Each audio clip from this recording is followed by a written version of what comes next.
Hello. Hello, amanya gage bampita Mukunja wa Beat FM mu program Endobeso wano mu program Sisimuka.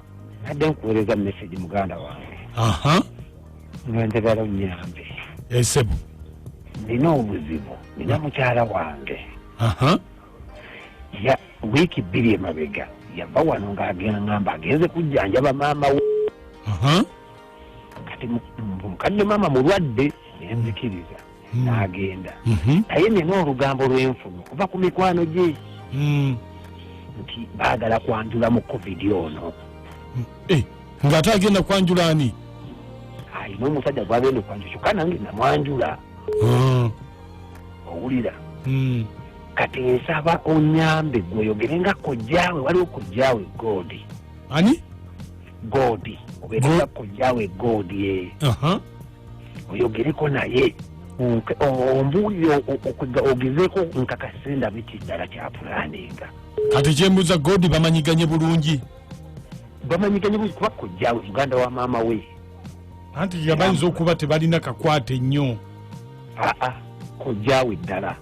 Ngamba batera okwekubirako gwotera obbawulira. Era yensonga lwaki nkugee nti Godi kuba boogeraganya era kyenkakasa Godi abimanyi.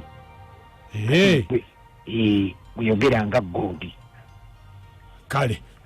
Kale taata. Beerako kusimu tovaako. Naayogerako naye? Sooka oyogere naye ngenda kulya essimu. Kale beerako. Kale taata. Bino FM ekitabo ky'omuziki ku 96.3 tukyali mu Endobeso ne bannaffe aba Prudential. Katulabe. Sirika beerako sirika tulabe.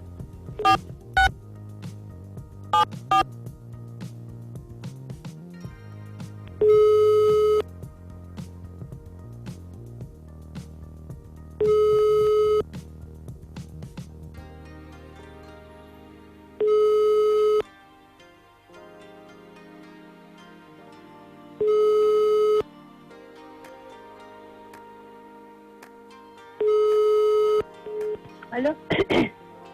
Hello. Hello. Anti kakati. Nange ndi biza none ankubira bannange. Anti soko olindeko. Anono mbulira ze ndi bize mukwano. Anti nze kojja Godi. Nasayisa kuwuliza kojja Godi. Kale ngamba si mukwano ndi bize. Anti kati oli ludda wa? Ndi mu kibuga mukwano. Okola ki? Ndi mu kugula bintu bya mikolo. Anti kakati nze nkukubidde nga mbadde nina sente zenjagala okuwa naye maama kati ate oli mu kibuga oli wala. Ndi mu kibuga mukwano ate sina namba ya mobile money kyokka mbadde ndi mu kugula bintu ndi n'emukodomi wammwe. Olina kakati ebintu byonna mubiguze? Tubiguze gomesi 3 naye mbadde mbulako bikomo na gundi na saawa n'engato. Kati ate sente mbadde nzirina nga njagala kuzikuwa. Sirina mobile money mukwano oba naakusangawo ozimpe. Anti kakati sirina namba ya mobile money esaawa zino nga woobimanya ebyemikolo. Naye bannange nga mwakedde nnyo.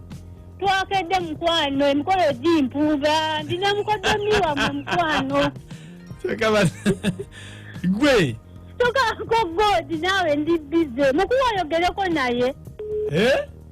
Mukuwa mukodomi wammwe oyogereko naye. Mumpe. Kale kamukwata Uncle Godi yakwagayo wano.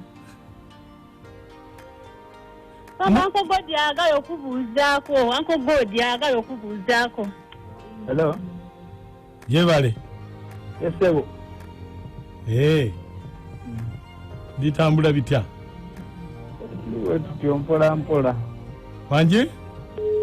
Tuliwe tutyo mpola. Ebintu byo mubimaze? Bya beeyi. Wanje? Ranga bolaba ndi ebintu bya beeyi. Langa bula mbere no je tulimu mu COVID. Bwe buli kyosonga ko buli kimu kyonna bintu beeri waggulu nnyo. Beeri waggulu. Naye katusabe emikolo gyo. Katulabe ng'egye tugenda ogisikwasaganya ekirungi gya COVID abantu tebabeera bangi. Tolemu okubaayo.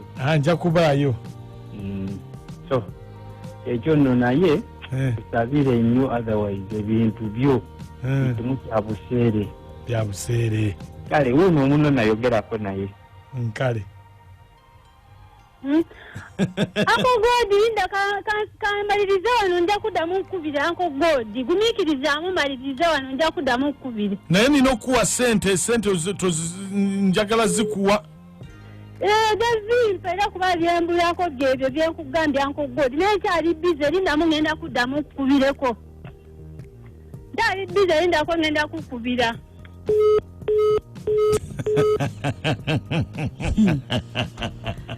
Mkazi nga mukyamufu. Nakacwa. Eriasinga mu kintu kino. Tewali. Wazira. Nawe wakiriza. Omusoga agamba wazira. Wazira. Wabeda. Tewali. Mbona mukwano gwaffe yani? Olivia. Olivia. Ate muganda wani wasubikalu. Isubikalu gikubeba.